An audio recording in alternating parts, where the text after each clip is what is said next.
What's going on, guys? Welcome to the next movie review. Now today we're starting off the review series in one of my favorite franchises of all time, and that is Alien.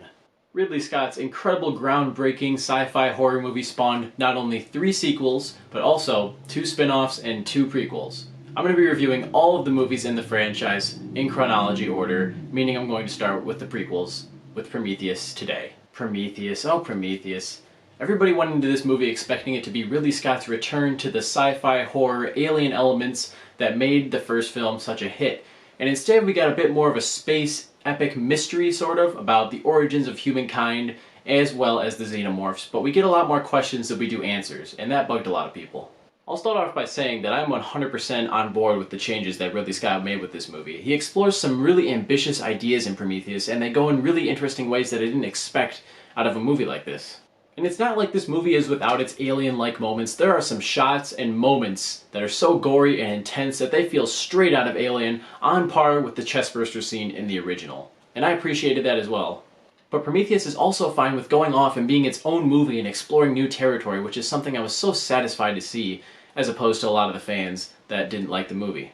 So in the film, we follow the crew of the Prometheus as they track an ancient race of alien beings that may have created humanity. And of course, once they get there, things go horribly wrong in the best of ways. The overall production value of this movie is incredible. The direction, the sets, and the acting is all top-notch. A real standout in the cast here is Michael Fassbender, as he is in most movies that he's been in, as the conflicted, synthetic David. These prequels are really driven by his character, and you can tell that he pours all of his heart and soul into this part, and it makes it one of the highlights of Prometheus for sure. This film also contains one of my favorite moments in the entire franchise, on par with the chestburster scene in the original, which is the self-C-section scene that we get towards the end of the movie. One of the most intense scenes that I've seen in cinema in a long time. Let's talk about the story, because I know there's a lot of people that were turned off by the whole searching for God narrative, but I actually thought it was one of this movie's best choices.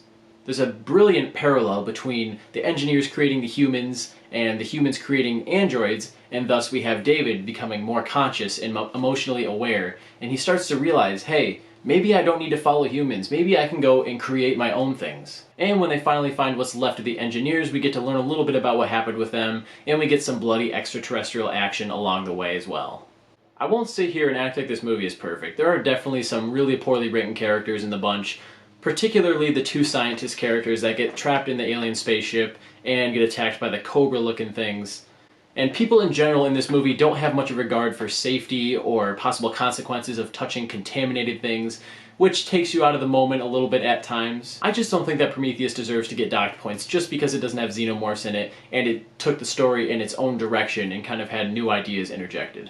I like that this movie doesn't answer all of our questions, and that it just kind of gives us little hints and teases of what else could possibly be out there, because that's what made the original Alien so scary in the first place. I'm giving Prometheus an 8 out of 10. Overall, if you go into this movie not expecting it to be just like every other movie in the franchise, you should have a blast, you should learn some new things, and you'll probably come out with more questions that will hopefully be answered later in this prequel trilogy, which Ridley Scott has said he will be returning to. Next, I'll be looking at the sequel to this movie, which is Alien Covenant. But for now, I want to know what you guys thought of Prometheus. Let me know down in the comments what you thought. Don't forget to like and subscribe, and I will see you guys in the next review. Thanks for watching.